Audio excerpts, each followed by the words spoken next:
Grito Latinoamericano es la obra escrita por Ernesto Samper Pizano, expresidente de Colombia y exsecretario general de UNASUR, a quien entonces le damos la bienvenida a este espacio de la Universidad Industrial de Santander, de su biblioteca. Expresidente, tenga usted, reciba usted un saludo muy cordial de parte de la Universidad Industrial de Santander, de su biblioteca. Bienvenido. Muchas gracias, profesor. Es para mí un honor y un placer regresar a la Universidad Industrial de Santander, así sea por este canal virtual. Recuerdo que la última vez que tuve oportunidad de ir presencialmente a la universidad, lo hice con una figura santanderiana que hoy quiero evocar para comenzar nuestra conversación, que fue Horacio Serpa Uribe. Él estaba entonces de gobernador y me acompañó a este ejercicio que hicimos. Tal vez hablamos sobre el tema de las drogas, la legalización de las drogas y la descriminalización, pero estoy muy complacido de poder volver a esta alma mater en compañía de estos recuerdos. Y seguramente a nuestro expresidente del Consejo Superior, Horacio Serpa, también todos los santanderianos lo recuerdan mucho, y aquí en la Universidad Industrial de Santander también con especial afecto, señor expresidente. Muy bien, yo le propongo que hablemos como en 3 tramos acerca de este libro, Grito Latinoamericano, y le propongo el siguiente itinerario. Lo primero es que hablemos como de algunas preguntas generales alrededor como de la hechura, de la elaboración del libro. En un segundo momento a mí me gustaría que habláramos propiamente de algunos temas importantes en este texto. Yo ya los he seleccionado previamente. Y al final me gustaría que habláramos un poquito de esas tremendas entrevistas que usted ha hecho a algunos expresidentes de Sudamérica, Michelle Bachelet, a Pepe Mujica, a Correa, a Evo Morales, porque ahí tengo como algunas inquietudes sobre eso que se podría llamar el integracionismo latinoamericano. Pero bueno, eso será en el tercer momento. Me gustaría comenzar, señor expresidente, con una pregunta acerca de cómo surgió la idea de este libro y por qué ese título, por qué Grito Latinoamericano. Incluso, permítame que le diga, ya no estamos como bastante airados los latinoamericanos como para verlo justamente este nombre, o usted quiere evocar algo con este título. A ver, bueno, profe, la verdad es que fue esta criatura editorial no nació de parto natural, nació por forceps, porque yo empecé a escribir este libro en el año 2019, cuando estaban comenzando a encontrarse en la región una cantidad de manifestaciones y protestas, especialmente de los jóvenes en Chile pidiendo una constituyente, en Bolivia pidiendo unas reivindicaciones étnicas, aquí en Colombia pidiendo educación, y se fue como sumando y tratando de encontrar como una correlación entre todos estos episodios de protesta. Yo dije, pues primavera no puede ser porque en Sudamérica, pues salvo los países del Cono Sur, no tenemos estaciones como para hablar de la primavera árabe y primavera latinoamericana, pero sí era un reclamo. Yo entendía que todas estas manifestaciones, incluida la represión en algunos casos excesiva de ellas por parte de los gobiernos, eran como un grito que salía de adentro. La gente quería ser reconocida, quería que la escucharan, y uno cuando no lo escuchan en medio de mucho ruido lo que hace es gritar. Pero ahí aparece el segundo momento del libro, y es que quedamos todos como en modo avión por cuenta de la pandemia. Y entonces viene un periodo de un año, año y medio, que fue la época más dura de la pandemia, el aislamiento, el desarrollo de temas como el de la la teleeducación, la telemedicina, un poco el temor, el cuestionamiento a los sistemas de salud, la problemática de las vacunas. Entonces, este es el segundo momento del libro, como si se tratara de una obra teatral. Este es el segundo acto. Y el tercer acto, en el cual estamos comenzando a entrar, es qué va a pasar después de la pandemia, qué nos puede esperar en la pospandemia, cómo la debemos manejar, cómo debemos invertir los recursos escasos que nos quedaron, cómo reconstruir el tejido social, cómo reactivar las pequeñas y medianas industrias y también cómo volver a reconfigurar la democracia, que también se vio afectada por estos movimientos.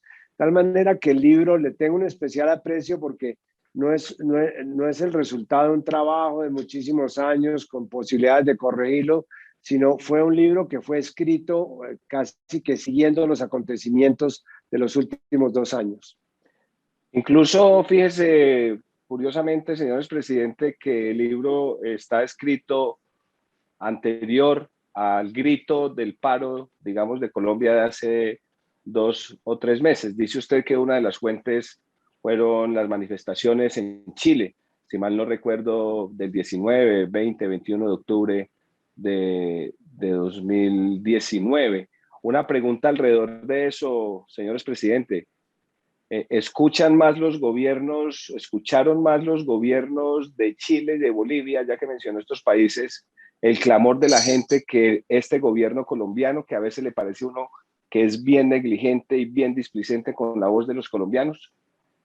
Bueno, yo creo que en términos generales el desconcierto que hubo en todos los gobiernos fue un desconcierto, una situación de sorpresa, tanto por estos estallidos sociales. En el caso de Chile estaban muy motivados por el deseo que tenían los chilenos de expedir una nueva constitución, como nos sucedió aquí en Colombia en 1991, como para pasar una época, pasar una página. Terminó en una constituyente que hoy día está reunida, paritaria. Por primera vez hay una constituyente paritaria en género, que no se había visto nunca. Y obviamente ellos lo que pretenden es superar la época del síndrome pinochetista que dejó muchos rezagos y muchas huellas en la Constitución que tienen que ser eliminadas si quieren realmente llegar a un Chile realmente democrático. El caso, digamos, de las manifestaciones en Bolivia está muy ligadas a la coyuntura política. No olvidemos que un poco con la complicidad de la OEA se desconocieron las elecciones que legitimaron un tercer mandato de Evo Morales y avanzaron unos poderes fácticos. Hubo prácticamente un golpe militar y lo que hubo fue una protesta de una población multiétnica precisamente reclamando la democracia. Y el caso colombiano también tenía sus propias connotaciones. Por supuesto, la sordera del gobierno a estas reclamaciones fue total, pero para mí habían por lo menos 3 escenarios que no fueron leídos ni por el gobierno ni por buena parte de la opinión pública. Lo que podríamos llamar el escenario tradicional, que eran las reivindicaciones de los movimientos sociales y sindicales a través de lo que se llamó el diálogo del paro nacional, lo que era la reivindicación de los estudiantes que se salieron a las calles de manera masiva y colectiva buscando fundamentalmente un reconocimiento y por supuesto soluciones a problemas muy concretos que estaban presentes en los otros países, como el tema del desempleo, el tema de la educación, el tema de la seguridad ciudadana. Y había un tercer escenario que era el escenario de los bloqueos, que fue el que no supimos leer adecuadamente. El gobierno pensó que lo que había ahí era, comillas, unos vándalos terroristas, pero lo que había allí o lo que hubo fue primero una cierta llegada del conflicto armado a las zonas urbanas. Ahí hubo enfrentamientos entre actores urbanos que antes estaban peleando en las selvas del Putumayo, en la frontera venezolana. Por primera vez sentimos en las ciudades lo que era pues la escasez de alimentos, la falta de movilidad, los problemas relacionados con el desconocimiento de estos derechos fundamentales, pero también había intereses del narcotráfico en que hubiera una cierta ocupación de las Fuerzas Armadas para poder de alguna forma abrir canales, nuevos canales de exportación. Eso está comprobado en cifras de la exportación de la coca en esos días. Y había una sensación también de jóvenes que estaban realmente involucrados en estos bloqueos porque sentían que simple y sencillamente esta era la manera de obtener su reconocimiento como lo estaban haciendo los otros jóvenes a través de vías culturales.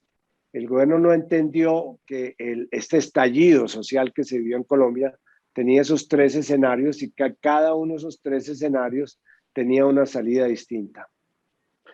Sí, yo estoy de acuerdo con esa tesis. Incluso le agregaría, señores presidente, que pareciera que en medio de esa sordera institucional, lo único que quedara en el ambiente, además con el poder fáctico de la prensa en este país, es que aquí lo que hubo fue una andanada de vandalismo y de terrorismo. Incluso las noticias de hoy de esos enfrentamientos entre dos figuras públicas tan importantes como un congresista y una alcaldesa de una ciudad importante, le dejan a uno esa sensación de que al final lo que nos gana es el poder fáctico de los medios de comunicación, que terminan reduciendo esto a que aquí no ha pasado absolutamente nada. Y le digo es porque estuve mirando un poquito de cerca la respuesta de Sebastián Piñera al movimiento de Chile en su momento, la respuesta del Congreso, y de hecho usted ya sabe que tuvieron una salida. El problema coyuntural que comienza con el precio del pasaje del metro, pero también las reivindicaciones en temas de igualdad, de salud, de educación, y un tema muy delicado que era el tema de pensiones.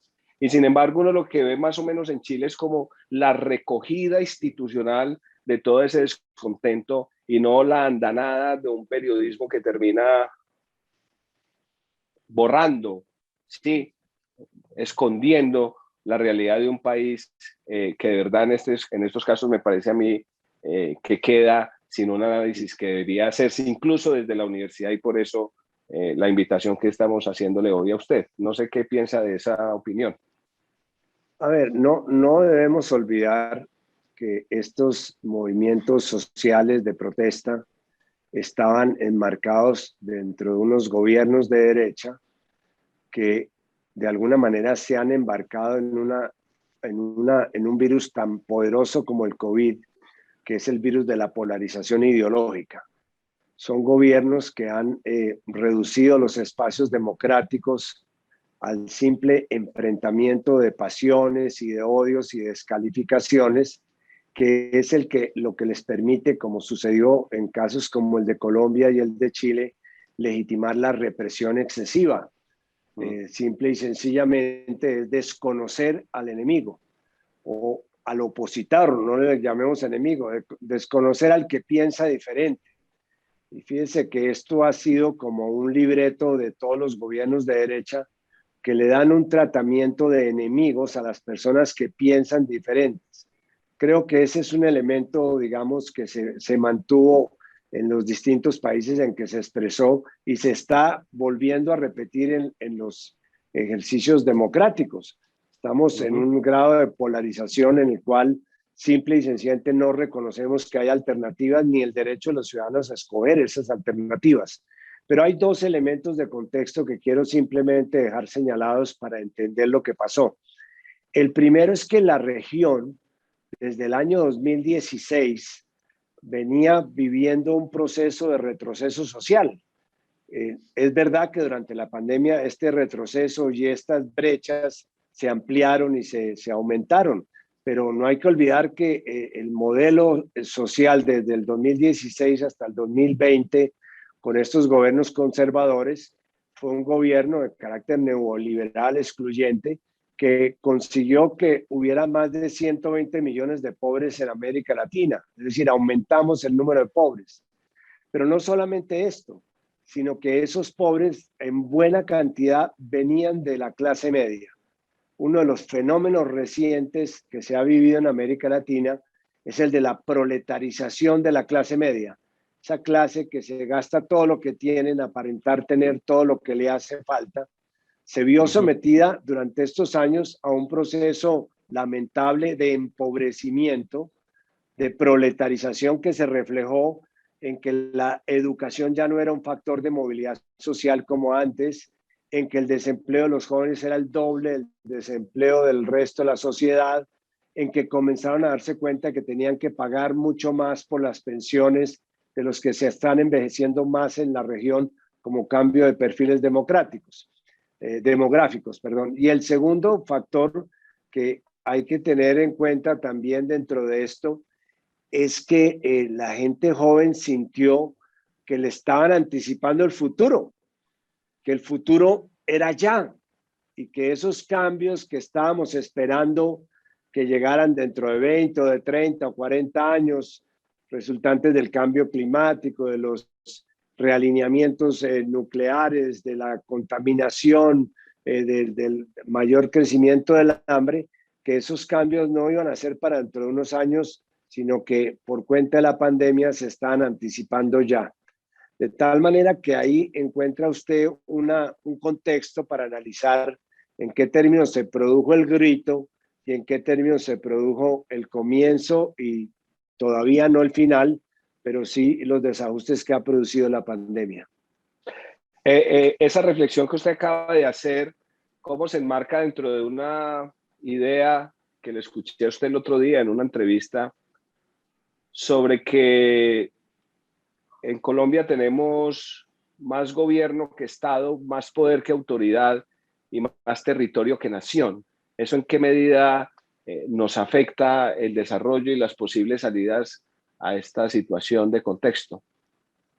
Es una condición no solamente de Colombia, sino de América Latina, resultante de lo que fue el proceso de colonización española, que fue un modelo distinto al de la colonización anglosajona, digamos, en los países del norte, y que tenía de por medio una propuesta de evangelización que de alguna forma afectó todos los valores culturales y estigmatizó y satanizó a las poblaciones originarias de la región. Eso sumado a lo que fue el proceso mismo de la colonia, en la cual llegaron leyes demasiado drásticas, leyes que pretendían crear cambios con la sola aplicación de la ley, llevó al aparecimiento de estos síndromes que he mencionado. Y es que en América Latina hay más territorio que nación. Hegel decía que en América Latina hay más geografía que historia. Y es verdad, el tema de la tierra, el tema de la propiedad de la tierra, el tema de la territorialidad fue un tema mucho más importante, lamentablemente, que el tema de construcción de nación. Por eso nosotros pensamos más en función de la tierra que en función de nuestras identidades. Ya hablaremos de eso si tenemos tiempo a hablar del concepto de ciudadanía. El segundo tema es que dentro del mandato aquel de que se obedece pero no se cumple, pues aquí había más gobierno que autoridad. O sea, hay más burocracia, hay más administración pública que autoridad. El concepto de respetar las leyes y seguirse colectivamente por las leyes no se cumple. Y eso se traduce en un síndrome muy latinoamericano que nos está haciendo mucho daño, y es que estamos perdiendo la posibilidad de ponernos de acuerdo. De hecho, Colombia es el mejor ejemplo de esto, de hacer consensos, de hacer acuerdos, de respetarlos, de seguirnos por esos acuerdos. Creo que esos son características que tenemos que tener en cuenta en un análisis mucho más profundo de lo que representa para América Latina el desafío de construir región hacia adelante.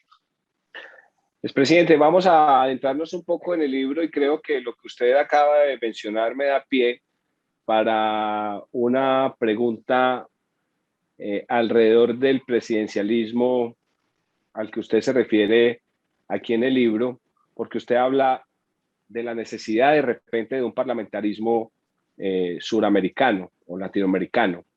Y usted acaba de mencionar pues cómo tenemos colonias distintas, sí, al norte y al sur. Sin embargo, nuestro sistema presidencialista es de 1878, es decir, traído casi que de manera automática del presidencialismo norteamericano. Usted en el libro, y a mí eso me llamó mucho la atención, hace referencia a ese tema y yo me preguntaba por qué ese tema viene acá.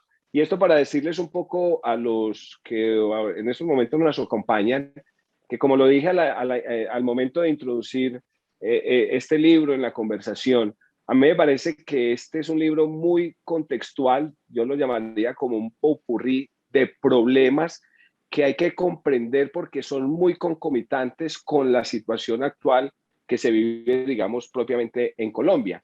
Uno de esos temas, curiosamente, y lo digo curiosamente porque a mí me asaltó, digamos, como el llamado a esa reflexión, es el tema del presidencialismo y usted cómo lo aborda acá y por qué es importante, cree usted, tocarlo a portas o en medio más bien de esta situación actual en Colombia y en América Latina.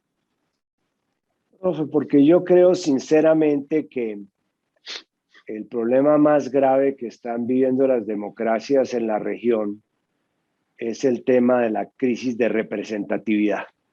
Nosotros construimos un sistema de partidos dentro de la idea de que esos partidos iban a representar los intereses populares y sociales y no íbamos a necesitar lo que durante la colonia y el comienzo de la independencia fue el factor dinamizador de la política, que eran los movimientos sociales.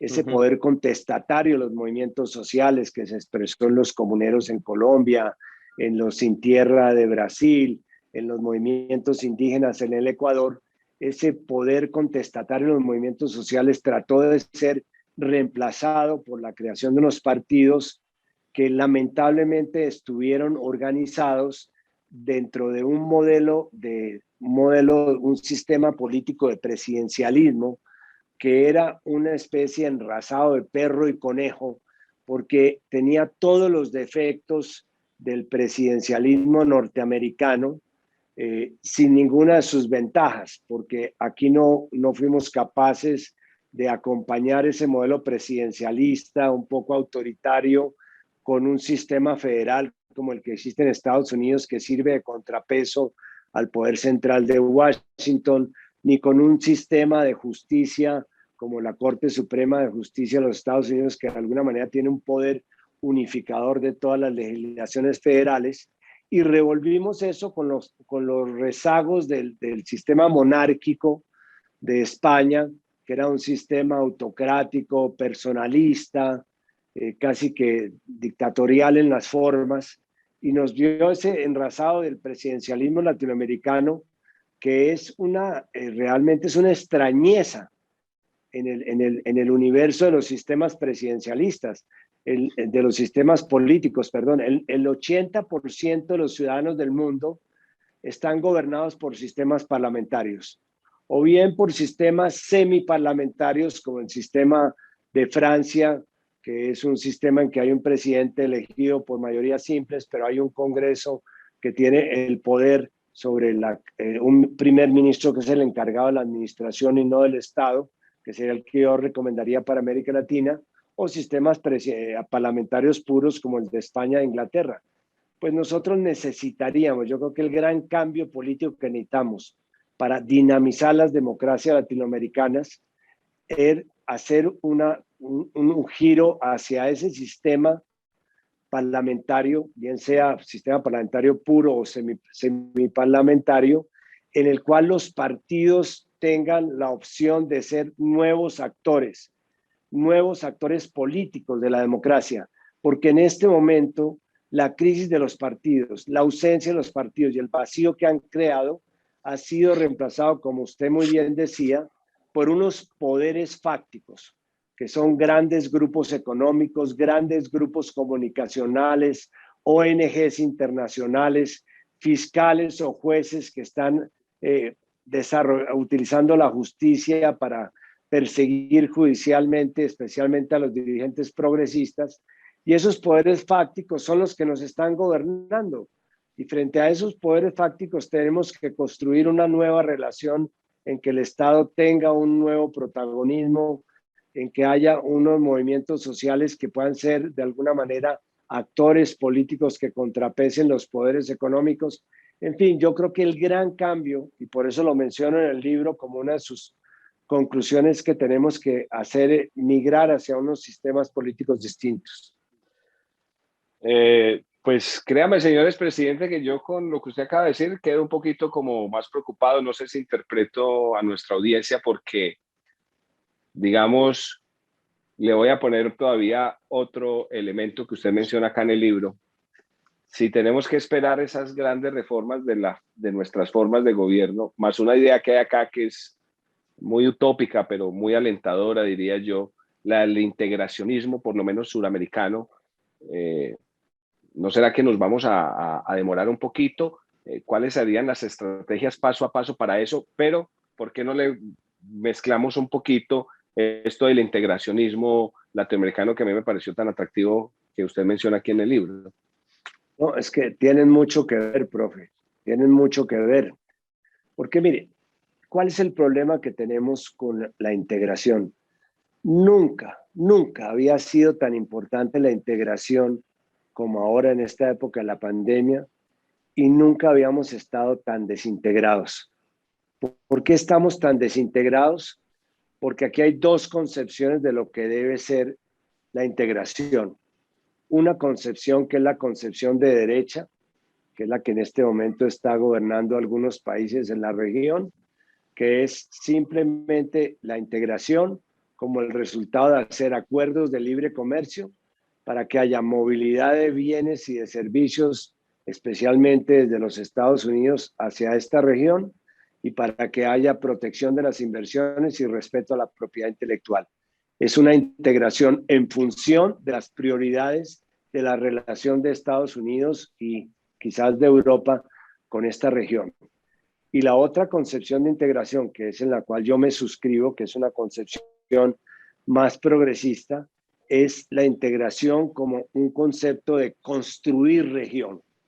Somos una región de 800 millones de habitantes, compartimos lengua, compartimos raíces, compartimos todo lo que podría construir un concepto de ciudadanía latinoamericana. Y además de eso, tenemos que entender que las posibilidades de salir adelante no están por fuera, en Europa, en Estados Unidos, ni siquiera en la China. Están aquí adentro. No deja de ser una contradicción que el comercio intrarregional, es decir, el que hacemos entre nosotros mismos, que en el caso de Europa es del 70% del comercio internacional, aquí sea apenas del 20%. Entonces, tenemos que construir un nuevo modelo de integración para que compartamos infraestructura, compartamos conocimiento, pero sobre todo para que haya movilidad de personas, para que pueda haber ciudadanos latinoamericanos que no necesiten pasaporte para pasar de un lado a otro, que puedan estudiar en una parte y terminar sus estudios en otra parte, que puedan ejercer su profesión en cualquier lado, que se puedan pensionar en Colombia y recibir la pensión en Argentina. Ese concepto de ciudadanía latinoamericana me parece que es el concepto que tenemos que trabajar si queremos realmente volver a hacer una integración que tenga un significado. Y obviamente esa integración parte de una comunidad de principios colectivos. Por ejemplo, defender la condición de paz de la región como una excepción en el mundo, en un mundo que está azotado por las guerras ideológicas y las guerras étnicas y los conflictos de sangre. No deja de ser una buena noticia que hay una región que por lo menos tiene unas condiciones de convivencia. Así tengamos muchas dificultades sociales y objetivas. También puede ser dentro de esto la necesidad de compartir la ciencia y la tecnología. ¿Cómo hubiera sido importante, y con esto termino esta presentación, digamos, inicial, cómo hubiera sido importante que existiera UNASUR en esta época? El Instituto de Salud de UNASUR, que funcionaba en Río de Janeiro, en el cual teníamos experiencias de manejo del ébola, del chikungunya, de todas las pandemias que se presentaban en la región. Hubiéramos podido comprar las vacunas colectivamente, hubiéramos podido desarrollar inclusive nuevas vacunas para combatir el COVID. Pero el estar desintegrados llevó precisamente a la cifra macabra de que siendo el 8% de la población del mundo, tenemos el 30% de los contagios y más del 25% de los fallecimientos. Entonces, ese concepto de integración, como construir una región como si fuera un solo país, siguiendo un poco el modelo que fue Europa, pero no solamente políticamente, porque Europa es un país, es una región que se integró económicamente, pero no ha logrado integrarse políticamente porque son 32 naciones distintas. Nosotros somos una sola nación y podríamos construir una sola región en términos económicos y políticos. Ese es el gran desafío de la región. En ese mismo sentido, y usted también toca ese tema acá, señor expresidente, y a mí me pareció realmente muy importante, el tema del derecho de migración. ¿Por qué no nos habla un poquito de eso? Porque yo creo que a partir de esa idea eh, pueden cambiarse muchos imaginarios alrededor de que la migración termina siendo un problema que nos traen otros países, pero usted habla así como en clave también de integracionismo, habla también en clave del derecho de migración aquí en el libro y le parece que es muy importante de cara a este problema del grito latinoamericano que usted menciona en su obra. Es que yo pienso que está muy mal planteado el tema de la globalización. Los países industrializados han entendido la globalización como la libre movilidad de bienes, la libre movilidad de servicios, la libre movilidad de capitales y la libre movilidad de datos. ¿Y dónde está la libre movilidad de las personas? Es una globalización absolutamente desequilibrada, porque estamos todos trabajando porque aquí se puedan mover libremente las cosas, los servicios, los capitales, pero se nos olvidó la importancia que tiene que se puedan mover también libremente las personas.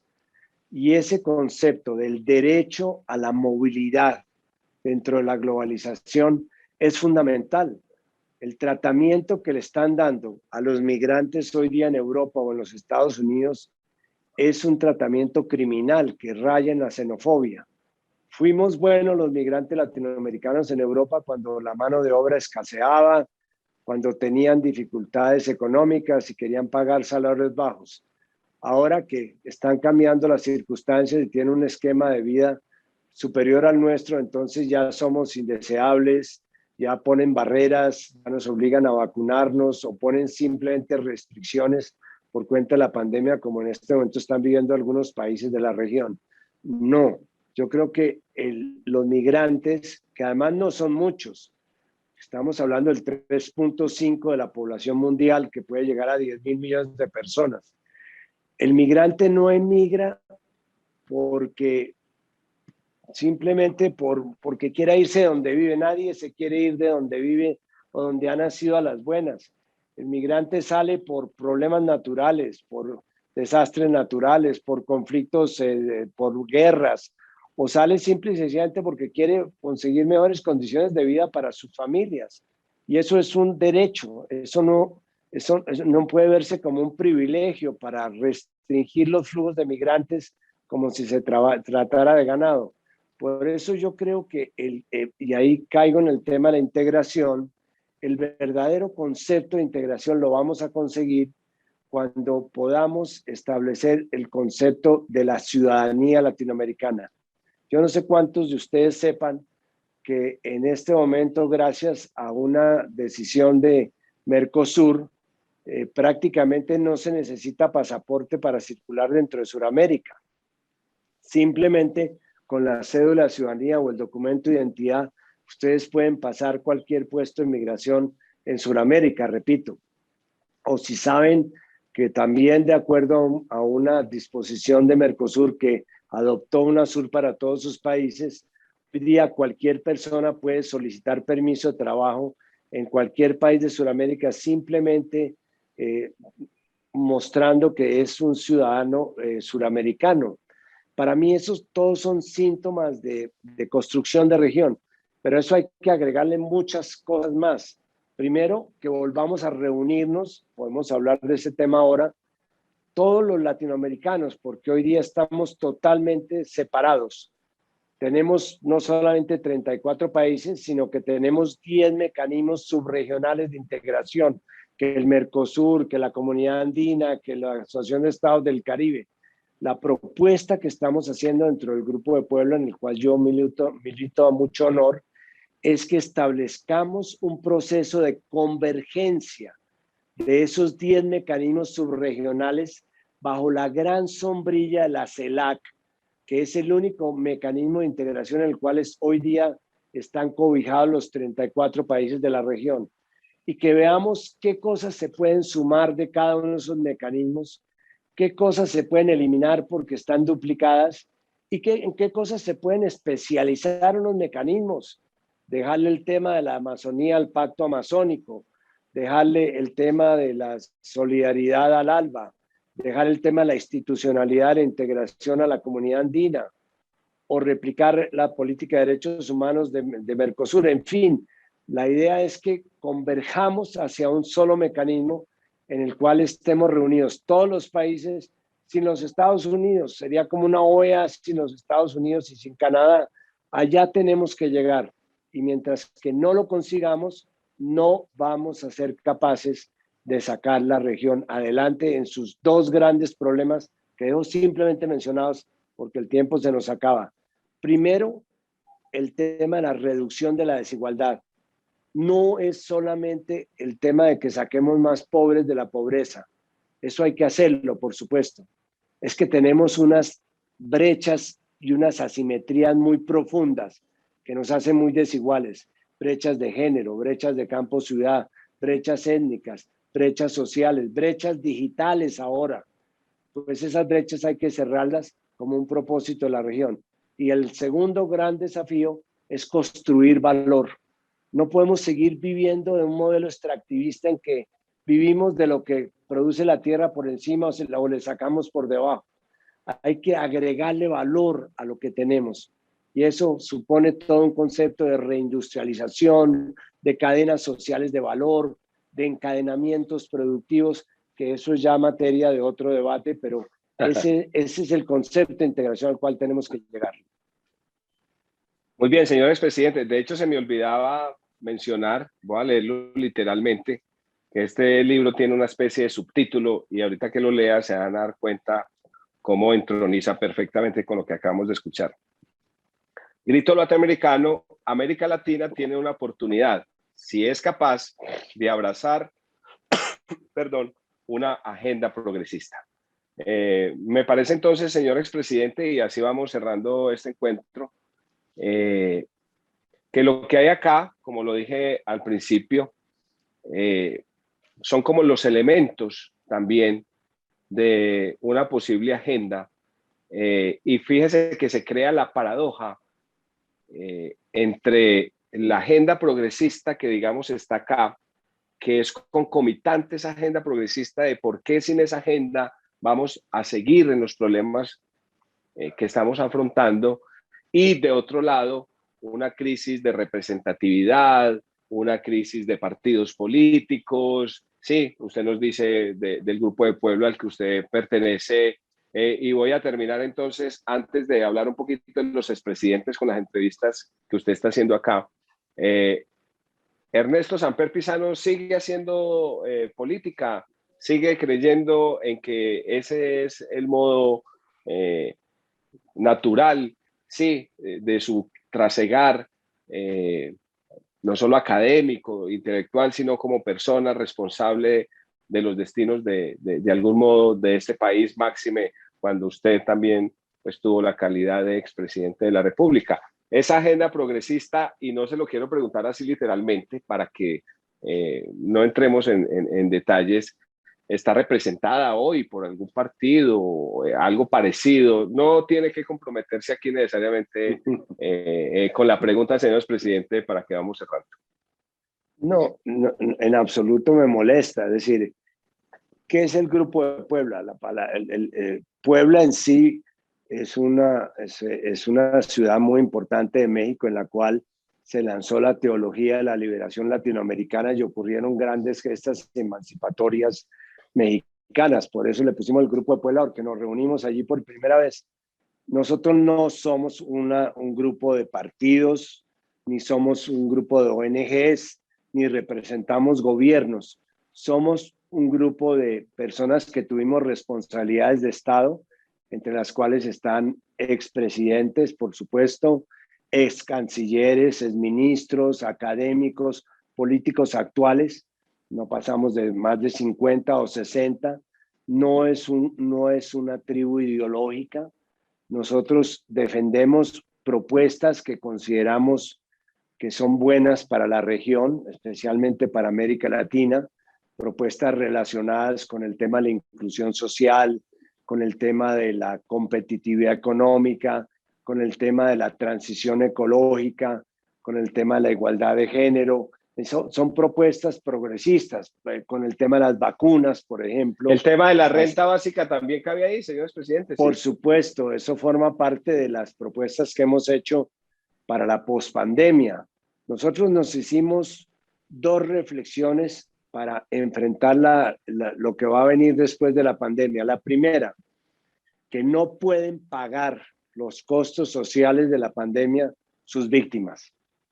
El modelo económico o fiscal que se vaya a desarrollar para pagar la reconstrucción del tejido social y la reactivación económica no puede salir del bolsillo de los que fueron víctimas de la pandemia. Sería un contrasentido ético. Y la segunda reflexión de fondo es que no podemos volver a lo mismo. No podemos volver a lo mismo que teníamos antes porque eso fracasó, porque desmontamos el Estado, especialmente en servicios como los servicios sanitarios, los servicios de investigación y tecnología, los servicios de educación.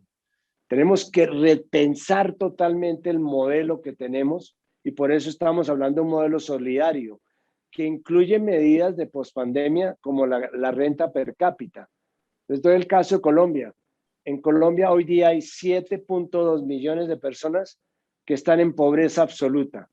Definida la pobreza absoluta como personas que reciben menos de $2 diarios, que según Naciones Unidas es lo que necesita la gente para comerse 2 comidas al día. Hay que establecer una renta básica para esas personas por el tiempo que sea necesario para que puedan comer, para que puedan sobrevivir. Y esa es la renta básica o la renta de vida que nosotros estamos proponiendo. Ese es el tipo de propuestas que nosotros estamos lanzando. Las vacunas tienen que ser bienes universales. No podemos seguir con este cuento de que estamos en manos de la voracidad de las empresas farmacéuticas que ya no están vendiendo una tercera dosis, que los países que acaparan las vacunas cuando todavía no se ha atendido ni siquiera la primera línea sanitaria en los países africanos. Hemos debido empezar por definir el concepto de bienes universales de las vacunas. Esa es una propuesta que hemos hecho dentro del Grupo de Puebla. Entonces, señores presidente, qué pena, dígame, qué pena. Sí. ¿Hay alguien cercano a esa visión progresista para el 2022 en Colombia? Bueno, no sé en Colombia, pero... Acá, díganos, acá en el mundo, no se nos vaya para otras partes, para el 2022, ojo con el 2022. Estamos en una coyuntura y creo que, es una opinión que sale también de su libro. Yo decía progresista y yo decía, pero bueno, esto me suena más a qué lado, pero pues no quiero comprometerlo ni decirlo yo. Pero es que precisamente ahí está el quid. Es que esto no se trata de una pelea entre izquierda y derecha o entre orillas ideológicas. Aquí hay una agenda que nosotros proponemos, la llamamos progresista y en términos de Colombia, si usted quiere que le conteste por quién votaría yo, suponiendo que ya estamos llegando a la segunda vuelta, yo votaría por una persona que primero proponga la continuación de los acuerdos de paz de La Habana y la reactivación de los acuerdos de paz con el ELN, que es un inevitable destino de Colombia, que es no perder el ritmo de la paz. Y segundo, que proponga un modelo para la pospandemia que, como ya lo decía, no lo vayan a pagar los sectores más necesitados, sino que hagan esfuerzos los que se han beneficiado inclusive de la pandemia. Sí hay personas, entre las muchas que hay personas que sin duda podrían cumplir ese cometido. Lo importante es que tengan la opción de presentarlo y que la gente tenga la opción de votar, no entre dos odios, sino entre dos proyectos políticos. Ahí dejo hasta ahí mi respuesta, que no sé si lo dejó contento o no. No, ni más faltaba, señor presidente, no. Yo saco mis propias conclusiones. La idea aquí es que también los los que nos están escuchando y que además vean el libro. A mí me parece que es un libro que contextualiza muy bien el tema. Dejamos muchos temas, un tema muy importante que además toca directamente con el grito latinoamericano para el caso colombiano, es el tema de las drogas. El tema de las drogas, su posición, que la hemos conocido desde hace tiempo alrededor de la importancia, sí, de la legalización y de salir de ese esquema prohibicionista. Dejamos de hablar de la paz. Aquí el expresidente habla de la paz, habla del plebiscito, de todos estos odios y estos antagonismos que se han creado y que no son definitivamente el mejor escenario para adelantar en una agenda, irnos a una agenda progresista. Yo quería terminar solo preguntándole por ese capítulo tan interesante, cómo se le ocurrió y que nos hablara un poco de esas entrevistas que usted le hace a Pepe Mujica, a Pepe Mujica, a Correa, a Evo Morales, a Michelle Bachelet. Me gustó mucho la de Pepe Mujica cuando él dice el primer integracionismo que tenemos que hacer aquí es el integracionismo de la inteligencia, de la movilidad académica, de los profesores, de los estudiantes entre nosotros mismos. ¿Por qué no terminamos, señor expresidente, con un poco de ese capítulo de las entrevistas y bueno, y dejamos el abrebocas para que la gente vaya y lea el libro? A ver, voy a tratar de contestar las dos preguntas en una sola respuesta.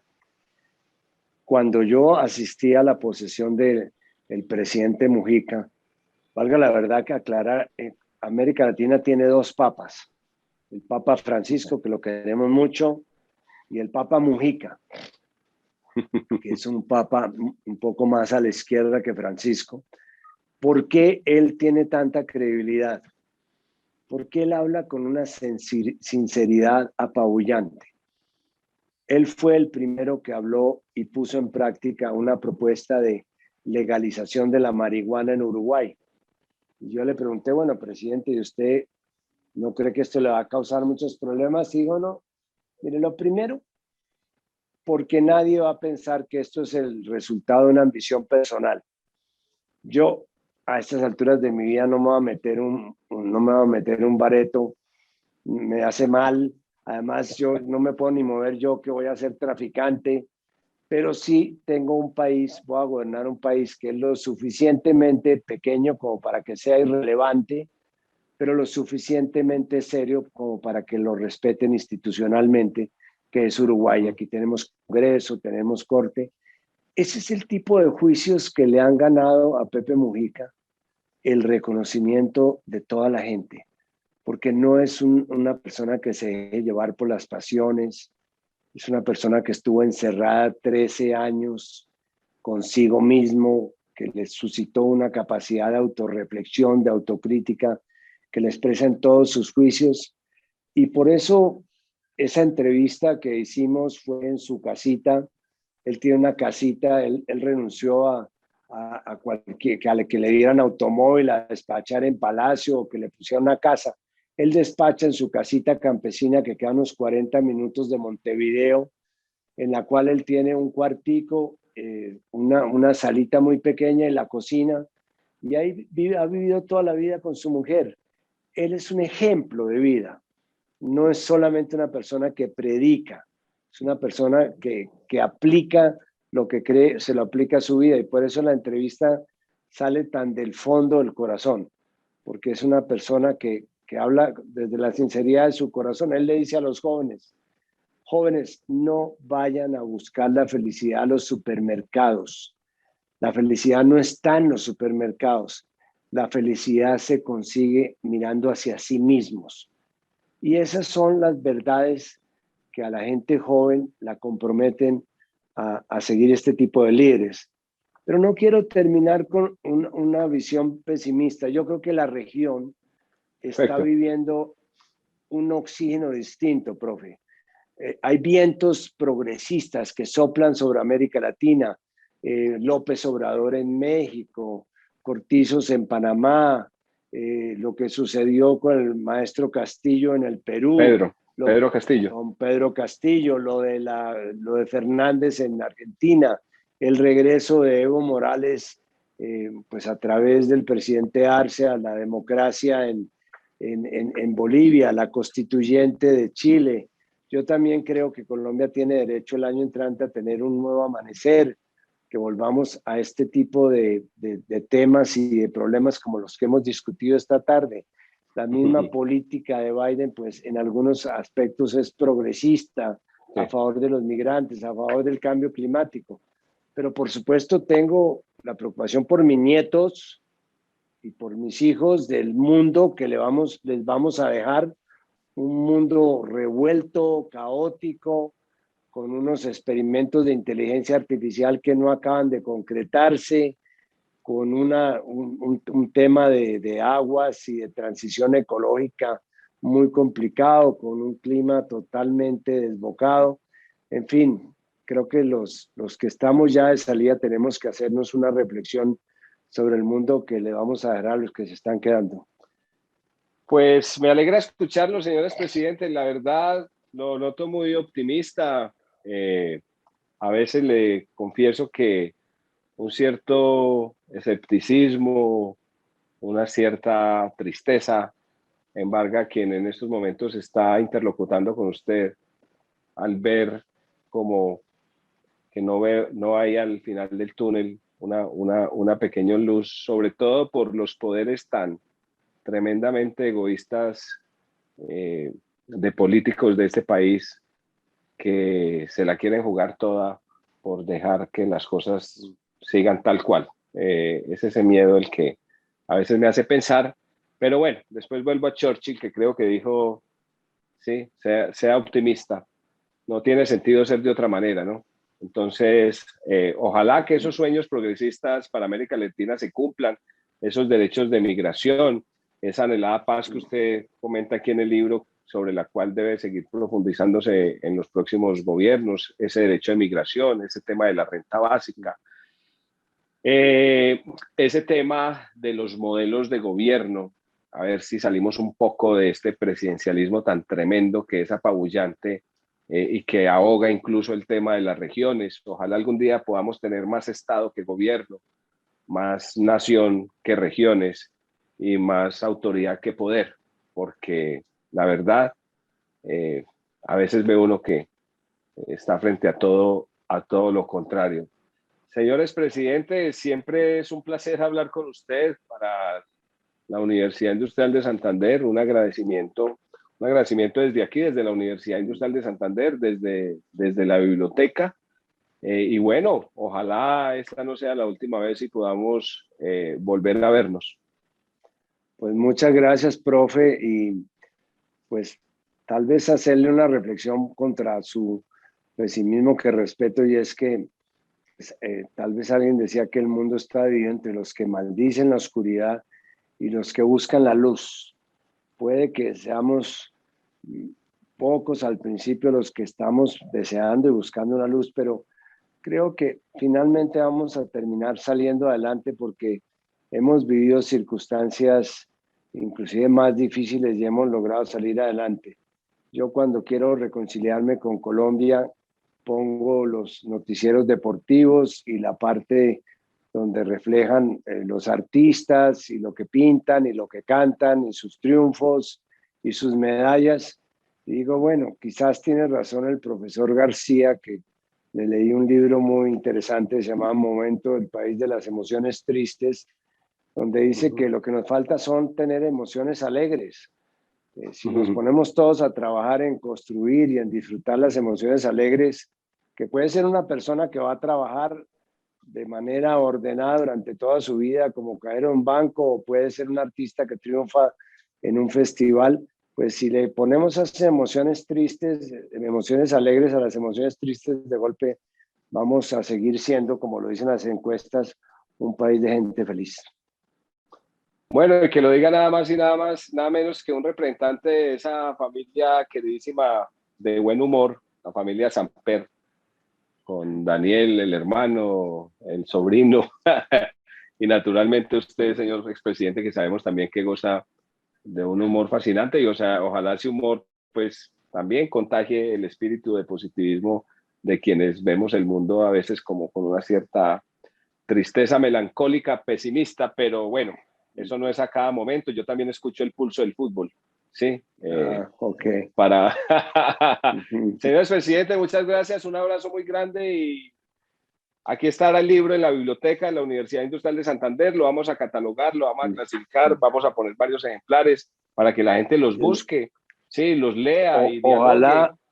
Ojalá, profe, porque mi hermano Daniel, un poco miserablemente, dice que este libro mío se ha regalado divinamente. Ojalá no sea todo regalado y que ojalá lo lean y disfruten. Es un buen antídoto para el insomnio. Así es que, por favor, disfrútenlo y es el resultado de un momento, como ya les decía, complejo en mi vida, 2 años en los cuales había emociones cruzadas, como el libro que ya mencionábamos. Muy bien, ya saben que se ha regalado como pan caliente el libro del doctor Ernesto Samper.